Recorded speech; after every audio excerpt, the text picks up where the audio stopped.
Whether you're a casual watcher or a die-hard fan of Lord of the Rings, there's probably some things you thought you knew, but that are totally wrong. We're covering some of those today, so keep watching to find what facts you may have misunderstood. Number 15. The Eagle Problem. A classic complaint is, why didn't Gandalf just get the eagles to fly them to Mordor? But that was never possible. First, Sauron would have seen them immediately. Don't forget the Nazgul flying around on their winged beasts. Until Sauron fell, the eagles couldn't safely enter Mordor. Second, Gandalf couldn't command the eagles. They helped only when they chose to. Tolkien always wrote them as proud, intelligent beings who rarely got involved with people. They respected Gandalf, but they didn't answer to him, not even to save the world. Number 14. Huge Hobbit feet. The movies show Hobbit feet as giant and oversized, but Tolkien never said they were big, only that they had tough soles and curly hair. Sean Astin even joked about how often he had to wear the foot prosthetics, even though they barely showed up on screen. Number 13. Losing the ring doesn't cause instant aging. Another movie-caused misconception is that giving up the ring makes you age instantly. This idea mainly comes from the big difference between Bilbo at his 111th birthday and Bilbo later in Rivendell. The movies skip over the timeline, but the books say 17 years pass between those scenes, and then even more time passes before Bilbo leaves Middle-earth. I think I'm quite ready for another adventure. He simply aged normally during those years. And look at Gollum. He lived nearly 600 years and had been separated from the ring for about 60 years before he died. If losing the ring caused instant aging, he would have turned to dust long before the Fellowship of the Ring started. Number 12. The strength of hobbits. One of the biggest misunderstandings about Middle-earth is the idea that hobbits are naturally weak. Sure, Bilbo and Frodo are famous heroes, but many fans think they're rare exceptions. In reality, hobbits can be surprisingly tough and even fierce. A huge example of this comes from The Return of the King, in a part left out of the movies. A weakened Saruman leads a group of human troublemakers to take over the Shire. When Frodo, Sam, Merry, and Pippin return home, they organize the hobbits and fight back. And when nearly 100 humans try to retake the Shire, 70 of them are killed, many by hobbits swinging axes. So why didn't Peter Jackson show this?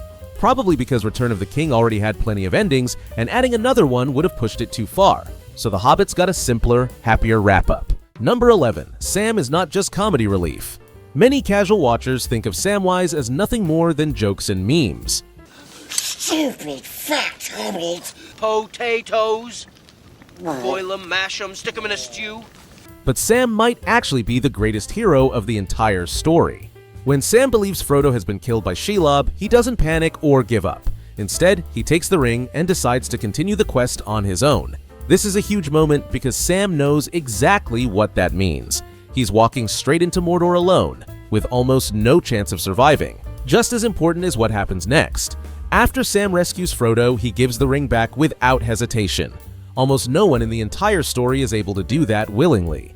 Even characters far more powerful than Sam struggle to resist it. Sam isn't immune to the ring, but his loyalty to Frodo is stronger than its pull. That's what makes this one of the clearest examples of how brave and how strong Sam really is. Number 10. How old Aragorn actually is. Viggo Mortensen was 43 when Fellowship released, which feels right for a seasoned warrior. But Aragorn is actually around 87 years old. My uncle told me a strange thing. He said that you rode to war with Thengel, my grandfather. But he must be mistaken. King Theoden has a good memory. Then you must be at least 60. 70? You cannot be 80. 87. He's one of the last of the long-lived Númenóreans. Their extended lifespan explains why Aragorn fought in battles long before most characters were born, and why he carries so much history and responsibility. Number 9. Éowyn didn't kill the Witch King alone. One of the most powerful moments in Return of the King is Éowyn defeating the Witch King. I am no man. But Merry deserves just as much credit. His enchanted blade was specifically made to hurt the Witch King. His strike weakened him enough for Éowyn to finish the job and fulfill the prophecy. Number 8. Elves were not at Helm's Deep. Among hardcore fans, one thing always sparks arguments: elves at Helm's Deep. It's a key scene in the Two Towers movie, with a group of elves arriving to help defend the fortress. We are proud to fight alongside men once more. But this never happened in the books, and it couldn't have. By this point in the story, the elves are leaving Middle-earth. They've stopped taking part in human wars, so having them show up at Helm's Deep goes against one of the major themes of the story. Number 7. Sauron is more than just a giant eyeball. Movies have to show things visually, which led to the idea that Sauron is the giant flaming eye. Which is, of course, ridiculous. But that's just a film choice. Tolkien made it clear that Sauron had a physical body by the time the ring was destroyed. This is even hinted at in the Hobbit films. Number 6. Gandalf is not a traditional wizard. Gandalf isn't a went-to-wizard school type of character. He was sent to Middle-earth.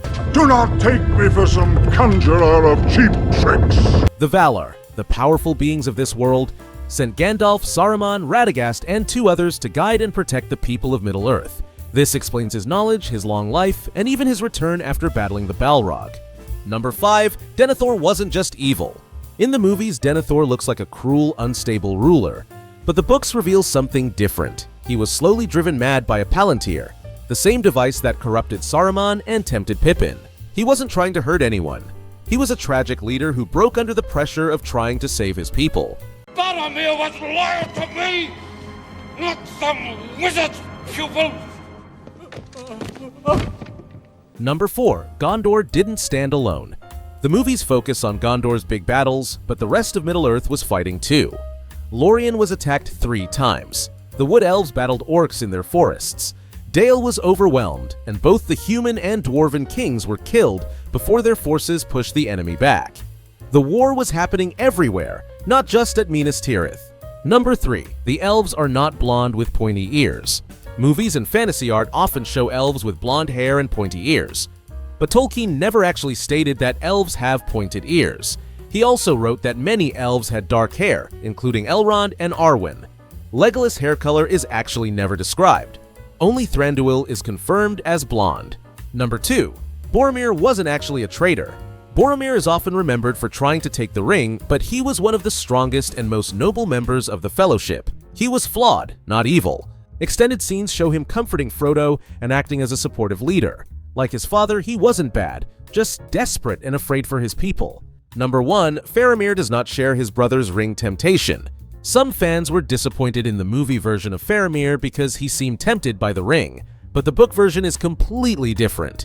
When Faramir learns what Frodo carries, he refuses to take it, immediately. He's calm, wise, and deeply honorable. Bringing Frodo to his father was purely a movie addition. I'm curious to hear if any of you knew all of this, and if you know some other common misconceptions. Some of these are quite well known, but for the casual watchers, you might have learned a thing or two anyways. Don't forget to subscribe. Thanks for watching.